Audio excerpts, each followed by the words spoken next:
Olá pessoal, tudo bem? Estamos aqui novamente para solucionar as questões do Exame de Suficiência CFC 01-2011. Essas mesmas questões que eu estou resolvendo estão também como posts no meu blog www.profmariojorge.com.br. E lá vocês poderão colocar as suas críticas, sugestões, dúvidas, enfim, fiquem bastante à vontade, que eu terei o maior prazer em responder. Agora nós vamos tratar da questão número 36. A questão 36, em relação ao passivo, julgue os itens abaixo e em seguida assinale a opção correta. Primeira afirmativa. Passivos podem decorrer de obrigações formais ou legalmente exigíveis. Segunda, existem obrigações que atendem ao conceito de passivo, mas não são reconhecidas por não ser possível mensurá-las de forma confiável. A extinção de um passivo pode ocorrer mediante a prestação de serviços.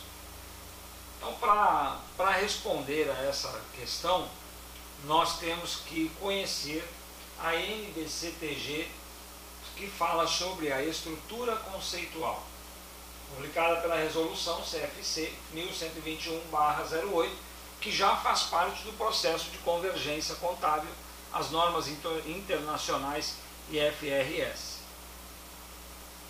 Então vamos olhar aqui cada uma delas e vamos buscar a resposta, se ela é correta ou não, através da NBCTG, estrutura conceitual.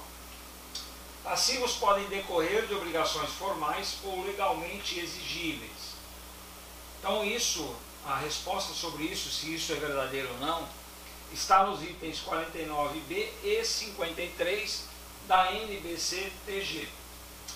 Os elementos então no item 49, os elementos diretamente relacionados com a mensuração da posição patrimonial e financeira são ativos, passivos e patrimônio líquido.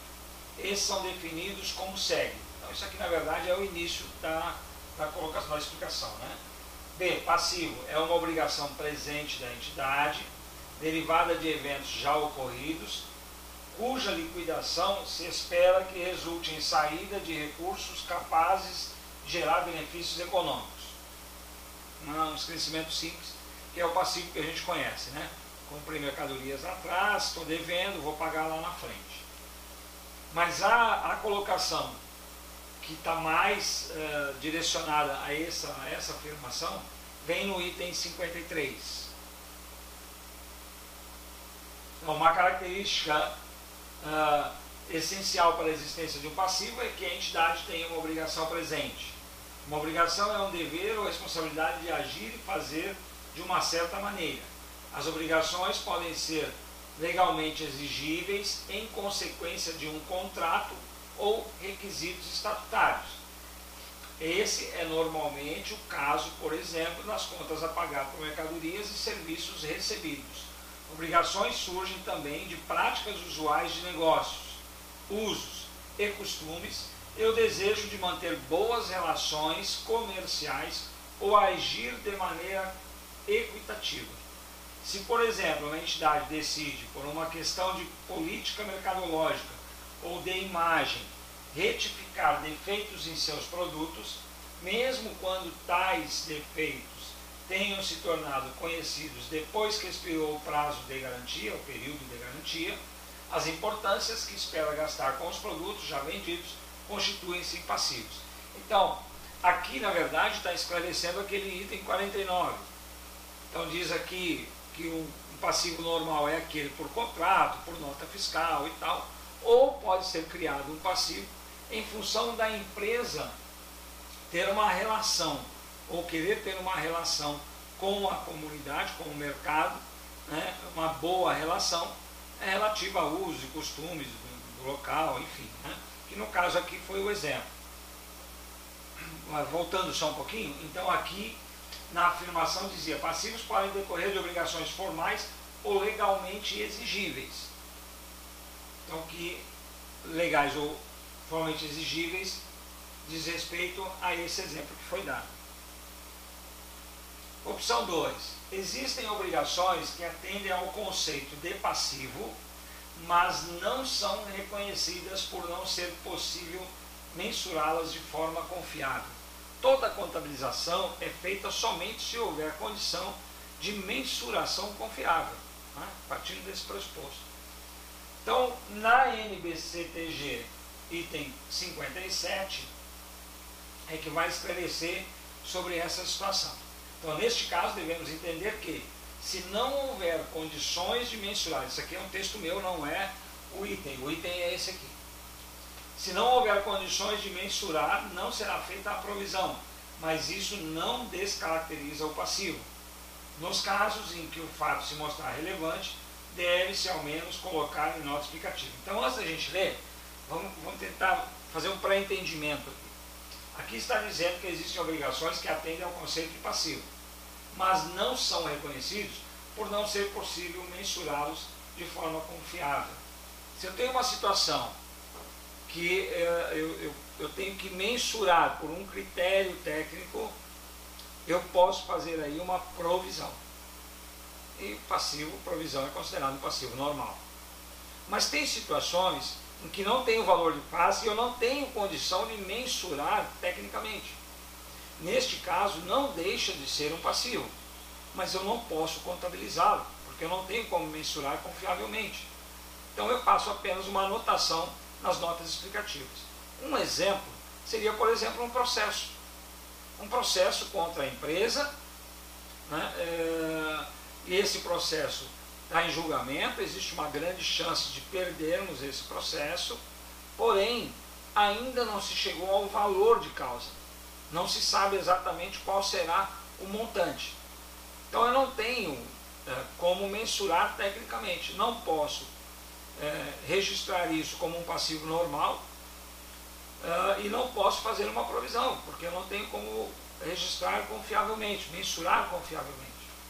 Então o item 57 diz: alguns passivos somente podem ser mensurados com o emprego de um elevado grau de estimativa. No Brasil, esses passivos são descritos como provisões. A definição de passivo, constante no item 49, que nós lemos em função do outro item, tem um enfoque amplo e assim, se a provisão envolve uma obrigação presente e satisfaz os demais critérios de definição, ela é um passivo, ainda que seu valor tenha que ser estimado. Então aqui está considerando uma provisão cujo valor seja possível estimar. Exemplos incluem provisão de pagamentos a serem feitos para satisfazer acordos com garantias em vigor e provisões para fazer face a obrigações de aposentadoria. Ou poderia ser, por exemplo, provisão de férias, 13º, quando há condição de mensurar confiavelmente. Quando não há, eu não posso contabilizar. Então, este item também está correto. O item 3, a extinção de um passivo pode ocorrer mediante a prestação de serviços.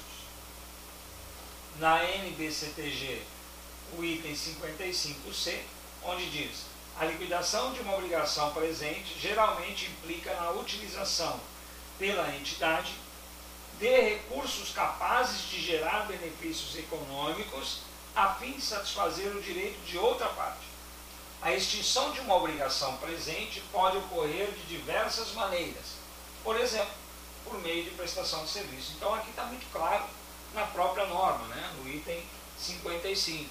Eu tenho uma dívida com alguém e posso pagar essa dívida via prestação de serviço sem problema algum. Então mais uma questão que está correta. Sendo assim, a resposta dessa questão é a letra A. O item 1, o item 2 e o item 3 estão corretos, afirmativas corretas. Bom, espero ter mais uma vez ajudado. E se você ainda permanecer com alguma dúvida sobre essa ou sobre outras questões, por favor, entre no nosso blog www.profmariojorge.com.br e coloque seu questionamento naqueles posts que você tiver dúvida. Se quiser fazer algum comentário a respeito de todas as questões do blog, enfim, fique bastante à vontade. Coloque seus comentários, suas críticas, suas sugestões, que eu terei o maior prazer em ler e responder também. Ok? Muito obrigado e até a próxima.